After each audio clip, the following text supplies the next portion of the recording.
there are Democrats voting and running in the Texas GOP primary. This is Friday, February 27th, 2026.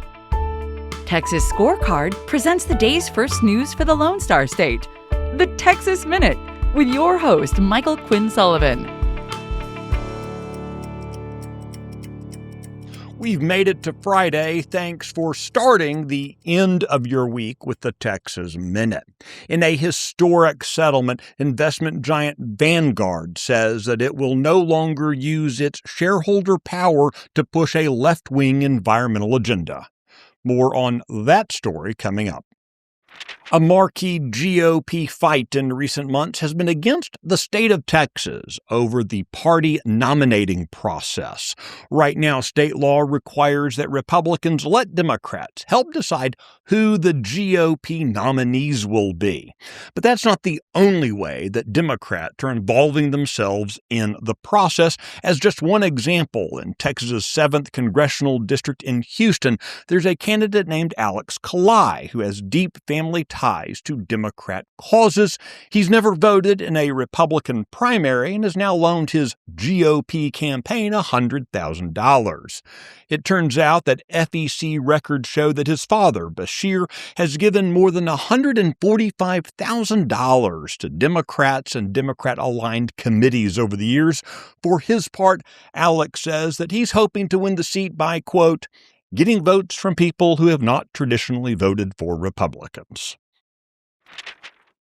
Authorities in Montgomery County say that John Demeter secretly administered abortion-inducing medication to a pregnant woman without her knowledge, causing the death of her unborn daughter. Authorities believe the suspect fathered the baby. According to the Montgomery County Sheriff's Office, deputies responded to a hospital in the Woodlands after receiving a report of a miscarriage under suspicious circumstances. The woman told investigators she believed Demeter had given her abortion medication without her consent in an effort to terminate the pregnancy. She says that Demeter had previously attempted to persuade her to obtain an abortion. The arrest underscores the legal battle in Texas related to abortion-inducing drugs and enforcement of the state's abortion laws. Earlier this week, Attorney General Ken Paxton filed a civil enforcement lawsuit against an international abortion-by-mail organization that illegally ships abortion pills into Texas.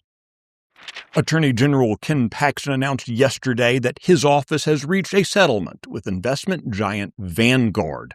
This resolves part of Texas's multi-state lawsuit accusing major asset managers of manipulating the coal market through environmental-based investment strategies.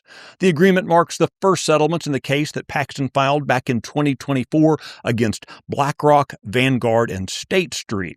He alleged that the firms conspired to suppress coal production in pursuit of environmental goals, actions that he argues drove up electricity costs for consumers.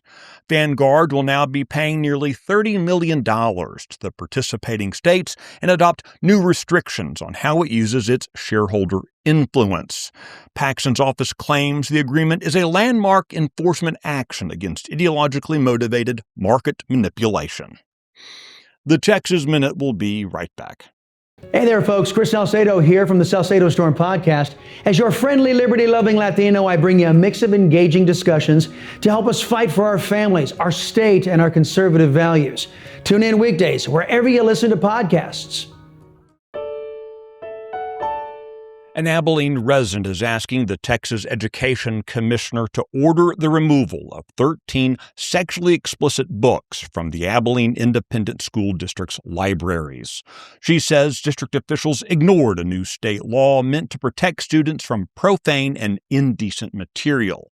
According to Tammy Fogel, Abilene ISD's Board and Library Review Committee are defying state law by keeping books that even district reviewers admitted contain graphic rape, child sexual abuse, and other explicit content.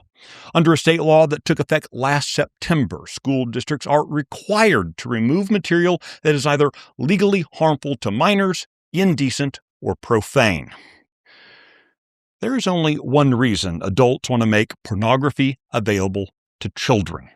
They're telling us who they are and what they want. Are we listening? You can find details on all the stories mentioned today and keep up with the latest news by visiting TexasScorecard.com. This edition of the Texas Minute was based on the original reporting of Sidney Henry, Michael Wilson, and Brandon Waltons. Riley Edwards handled the production duties. I look forward to seeing you out around the Lone Star State. Now, go have a great weekend.